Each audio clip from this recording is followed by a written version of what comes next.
We're going to look at solving a quadratic equation, f of x equals x squared minus 8x plus 16. And we're going to use the quadratic formula, but I have looked ahead and I'm going to tell you ahead of time that this one's going to have one real solution.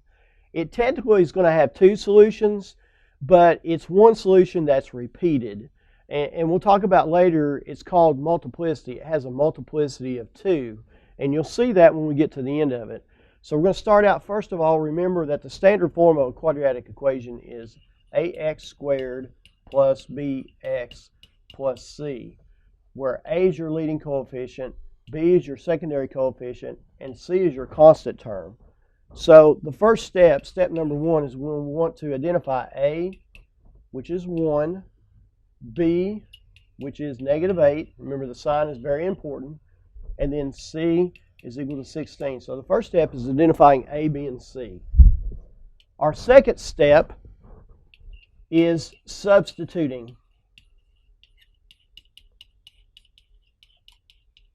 Substituting the values that we got up here, a, b, and c, back into the quadratic formula.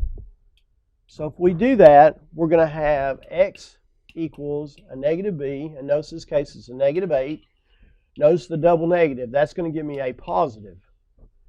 Plus or minus, because we have two solutions always with a quadratic equation.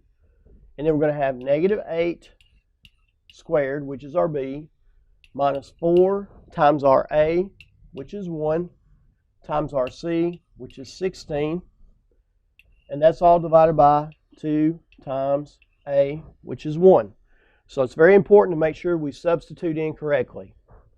Our third step is we want to simplify the whole thing as much as possible.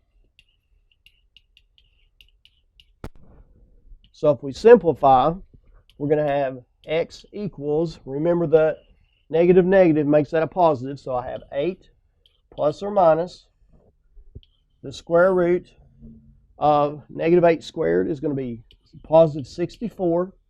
And notice I have a negative times a positive times a positive. So the result is going to be a negative. I have 4 times 1, which is 4, and 4 times 16. 16 times 4, which is 64. And that is divided by 2 times 1, which is 2. So now we continue to simplify this as much as we possibly can. So the next step, we have x equals 8 plus or minus. And notice we have 64 minus 64. That's going to give me the square root of 0, all divided by 2. Okay? So the square root of 0, that's going to cancel out the square root. So I'm effectively going to be left with x equals 8 divided by 2, which is 4. Which seems kind of odd considering we talked about that we have two solutions. But I want to show you graphically what that's going to look like. I can graph this to confirm my solution or my answer, because remember the solution is where it crosses the x-axis.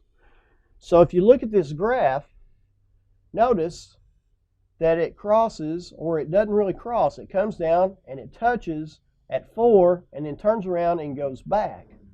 So therefore that's considered two solutions actually, but it's the same solution. X is equal to 4. It just has a multiplicity of 2.